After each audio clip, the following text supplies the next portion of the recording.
Last week on Battle of the Ports we took a look at the awful Probe developed Batman Forever. Today we're taking a look at the equally awful Iguana Entertainment developed Batman Forever, the arcade game. This game runs on Sega's STV hardware, which is basically a Sega Saturn. You wouldn't know this by how bloody ugly the game looks though. Released in 1996, this repetitive scrolling beat-em-up suffers from the same issue that most American developed arcade games suffer from, and that is piss poor level design, shitty collision detection, awful AI that cheats, and very ugly graphics. Besides all the rotation effects provided by the STV hardware, the game has absolutely nothing redeeming about it. Every stage looks basically the same, you fight pretty much the same enemies on every stage, and the animation is piss poor. Batman Forever the arcade game truly is an awful game, especially for an arcade release.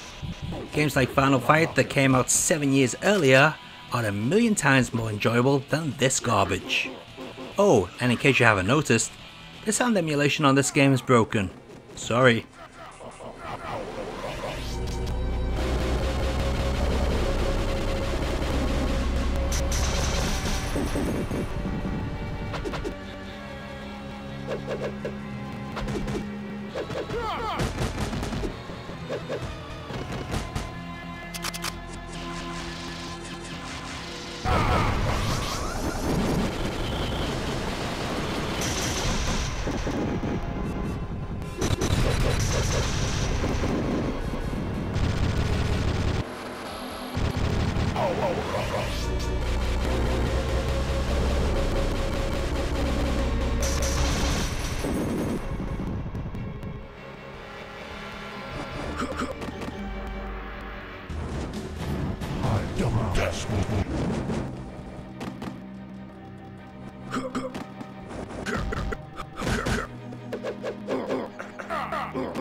The Saturn version, as you'd expect, is basically the arcade game, but for some reason has slightly blockier sprites. Could be due to memory restrictions, since the STV arcade board does contain more memory than the base Saturn. Besides that, this is the arcade game, but again it shows how full of shit multi-format game magazines were when it came to Saturn reviews. US based Next Generation magazine, basically the US version of UK Edge magazine, another that was right up Sony's arse during the PlayStation age, reviewed the arcade version of Batman Forever, giving it 3 out of 5 stars, which is fair enough, but then went ahead and reviewed the Saturn version, giving it 1 star despite it being the exact same game but with slightly blockier sprites.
PlayStation Next with a port direct from Iguana Entertainment, just like the Saturn.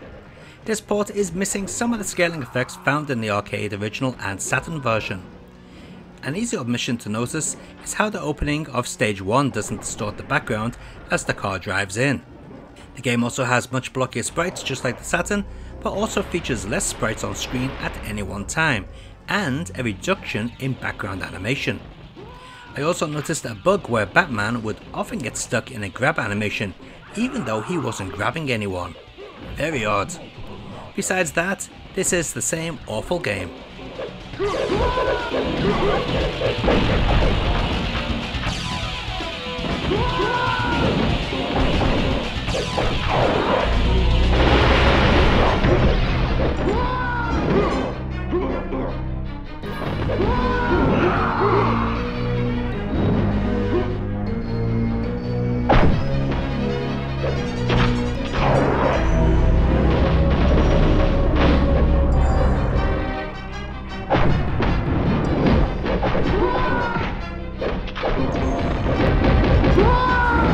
Multiple knockout.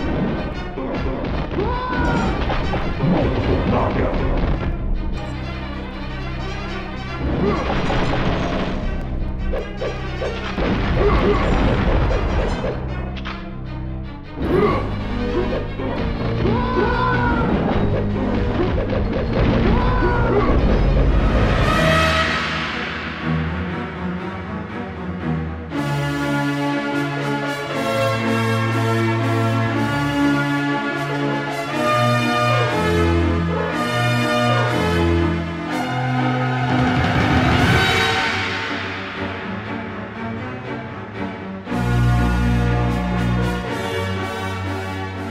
Finally, we have the MS-DOS release. You can tell that this is the version the PlayStation game was based upon, as it's missing all the same rotation and scaling effects. However, unlike the PlayStation version, this MS-DOS release packs the screen full of enemies. However, it also loses all transparency effects that all other versions have. These now have been replaced with a mesh-like effect.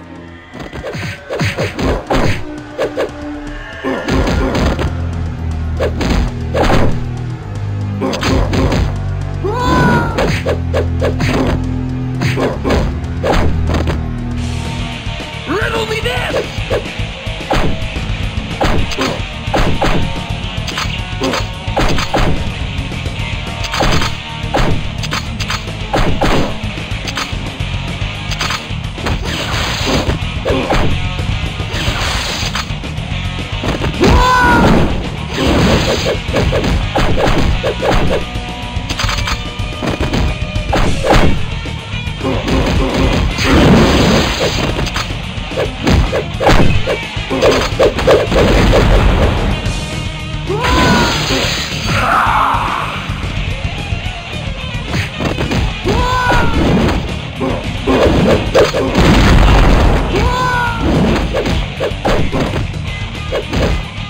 And let's take a look at all those versions of Batman Forever, the arcade game, running side by side.